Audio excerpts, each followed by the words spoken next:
नमस्कार दोस्तों। मैं हूं रोशन और आप लोगों को प्रिपेयर फॉर नौकरी में स्वागत करता हूं। दोस्तों, अगर HAL की तैयारी कर रहे हैं, इसमें डिज़ाइन ट्रेनिंग और मैनेजमेंट ट्रेनिंग का रिक्रूटमेंट आया हुआ है, तो जनरल अवेयरनेस का इस चैनल पे प्रिपरेशन करवाया जा रहा है टॉप 1000 क्वेश्चन के माध्यम से। इसके माध्यम से निश्चित रूप से आप जीके सेक्शन में अच्छा स्कोर कर सकते हैं। 20 नंबर का जैसा कि जीके क्वेश्चन आने वाला है, और इसका PDF आपको हमारे टेलीग्राम चैनल पे कुछ समय के बाद आपको आंसर के साथ मिल जाएगा।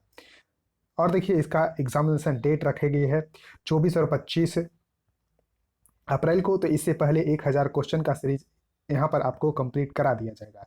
तो देखिए, 31 नंबर क्वेश्चन है कि new Delhi lotus temple was design by an architect from.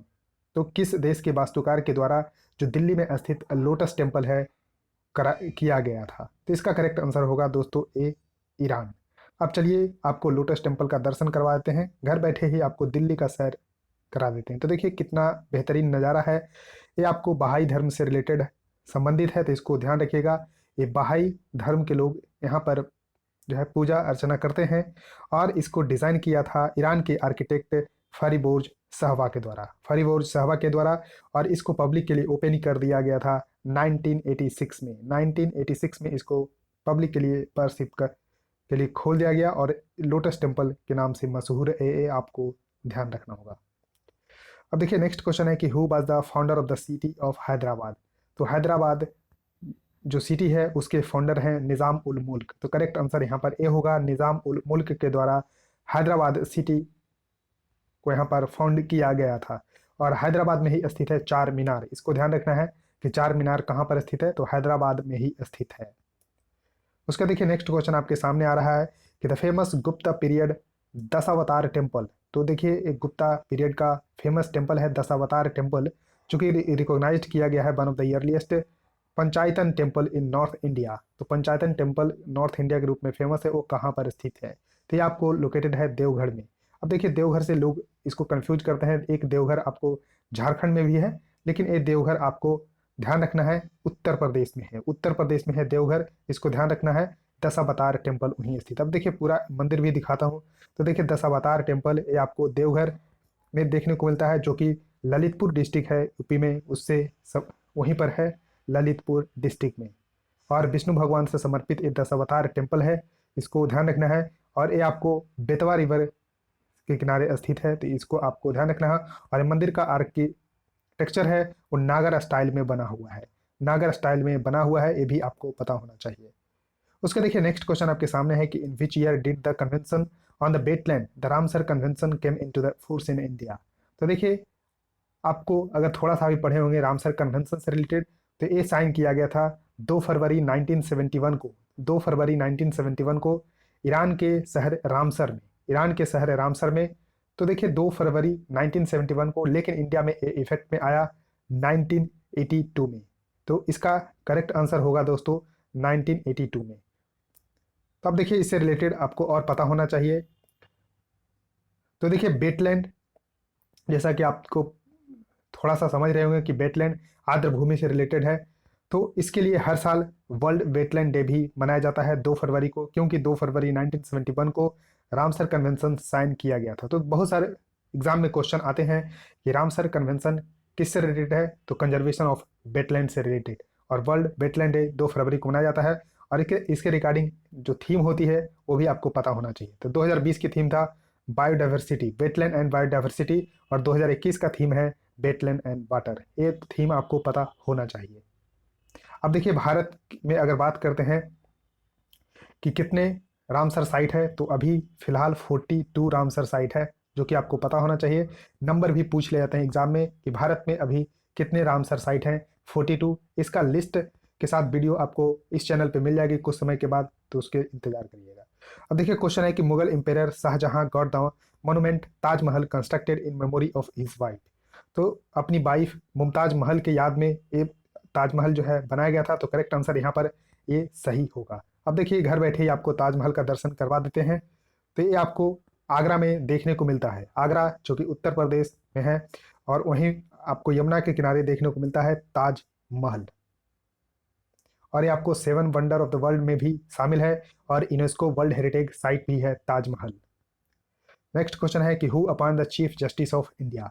तो देखिए चीफ जस्टिस ऑफ इंडिया को अपॉइंट करते हैं president of India. President of India appoint करते हैं, तो ये आपको पता होना चाहिए। अब देखिए इसमें बहुत सारे कंफ्यूजिंग ऑप्शन भी है कि president of India in consultation with the senior जजेस ऑफ सुप्रीम कोर्ट। तो यह गलत है दोस्तों, क्योंकि जब चीफ जस्टिस को ही अपॉइंट कर रहे हैं तो सीनियर मोस्ट जज से कंसल्ट क्यों करेंगे प्रेसिडेंट ऑफ इंडिया। तो इस तरह से उसके बाद है president of India in consultation with the senior जज of the supreme court and the high court, ये भी गलत है। तो आपको ध्यान रखना है कि चीफ जस्टिस ऑफ इंडिया को अपॉइंट करते हैं प्रेसिडेंट ऑफ इंडिया। और ये आपको इससे रिलेटेड फैक्ट भी पता होना चाहिए। तो ये अपॉइंट करते हैं president of India under article 124, उसके क्लाउज 2 में मेंशन है।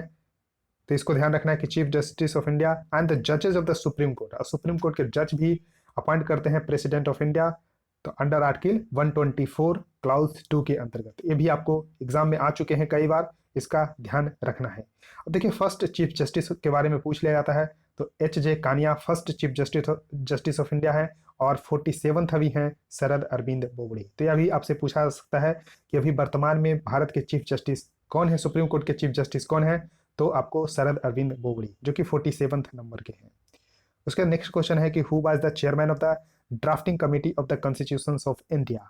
तो आपको ध्यान रखना है कि दोस्तों संविधान सभा का गठन 1946 में किया गया था according to the cabinet mission. तो कैबिनेट मिशन के अंतर्गत संविधान सभा का गठन 1946 में किया गया था, और उसी के द्वारा जो है यानी उसमें जो है बी.एन. राव के द्वारा संविधान के प्रारूप में विचार विमर्श करने के लिए प्रारूप समिति यानी कि ड्राफ्टिंग कमेटी बनाया गया, और उसमें 7 मेंबर थे।